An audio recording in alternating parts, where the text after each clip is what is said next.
ذی الحج کا مہینہ شروع ہو جاتا ہے اور ذی الحج کے مہینے سے حج کے ارکان شروع ہو جاتے ہیں۔ یاد رکھیں کہ حج جو ہے یہ اسلام کا بنیادی رکن ہے۔ حج جو ہے یہ اسلام کا بنیادی رکن ہے۔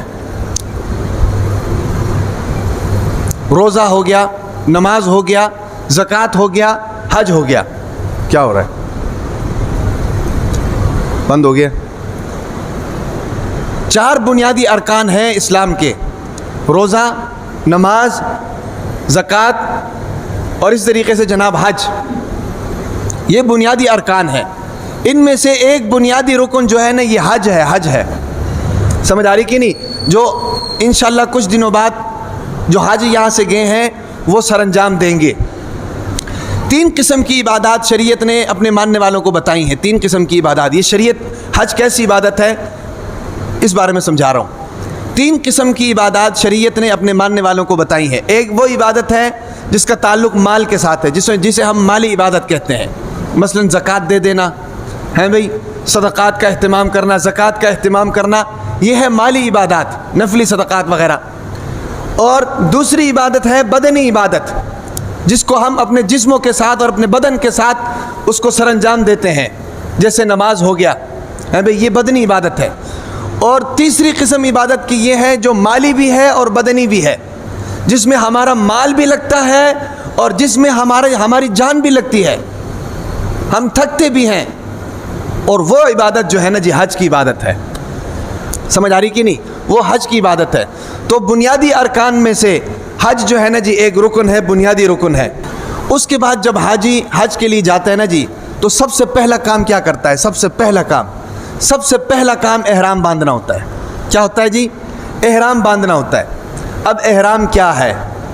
ہم لوگ یہ سمجھتے ہیں نا جی احرام 2 چادریں ہیں ان کو لپیٹ لو تو بس یہ احرام ہو گیا۔ نہیں، یاد رکھیں احرام کا معنی یہ ہوتا ہے کہ احرام باندھنے کے بعد حرام چیزیں تو حرام ہے ہی،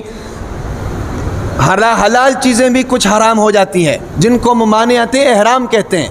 مثلا ناخن نہیں کاٹ سکتے ہیں، بال نہیں کاٹ سکتے ہیں، خوشبو نہیں لگا سکتے ہیں، سلے ہوئے کپڑے نہیں پہن سکتے ہیں، ٹوپی نہیں پہن سکتے ہیں، بند جوتے نہیں پہن سکتے ہیں، خوشبو نہیں لگا سکتے ہیں۔ یہ ساری ممانعت احرام ہیں۔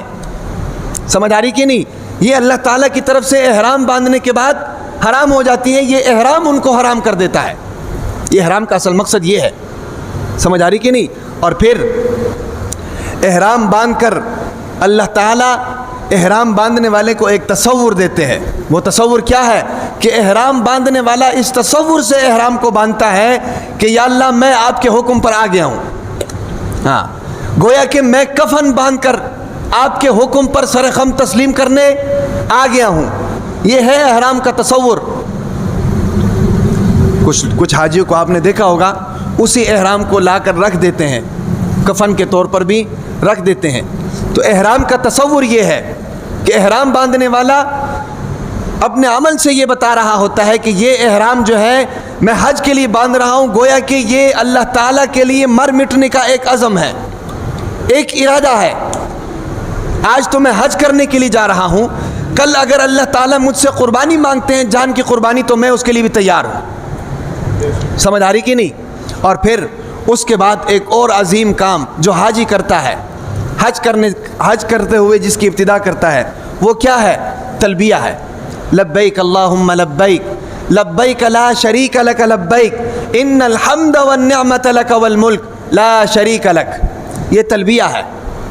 اصل میں یہ جو تلبیہ ہے نا جی، یہ تلبیہ حضرت ابراہیم علیہ السلام کی کہ اس اعلان کا جواب ہے جب حضرت ابراہیم علیہ السلام نے وَإِذْ يَرْفَعُ إِبْرَاهِيمُ الْقَوَاعِدَ مِنَ الْبَيْتِ وَإِسْمَاعِيلُ، ابراہیم اور اسماعیل علیہ السلام نے جب خانہ کعبہ کی دیواروں کو اٹھایا اور اٹھا کر جب خانہ کعبہ کو تعمیر کیا تو اللہ تعالیٰ نے پہلا حکم جاری کیا۔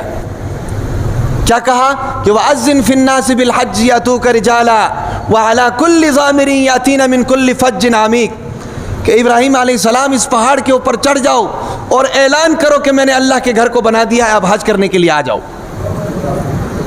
تو یہ ابراہیم علیہ السلام نے جب خانہ کعبہ کو بنایا اور بنانے کے بعد ایک اونچی جگہ پر چڑھے اور پھر اعلان کیا لوگوں کو، تو جب اعلان کیا تو تو اس وقت سے لوگوں کا جانا شروع ہے اور آج بھی لوگ جا رہے ہیں.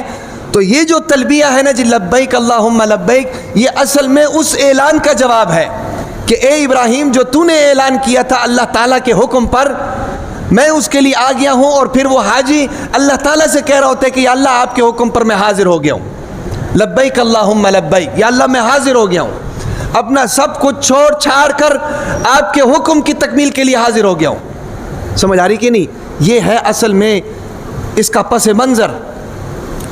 اس کا پس منظر یہ ہے کہ حضرت ابراہیم علیہ السلام کی اس دعا کا جواب ہے جو حاجی سارے حج کے اعمال کے دوران یہ اس کا ورد کرتا رہتا ہے.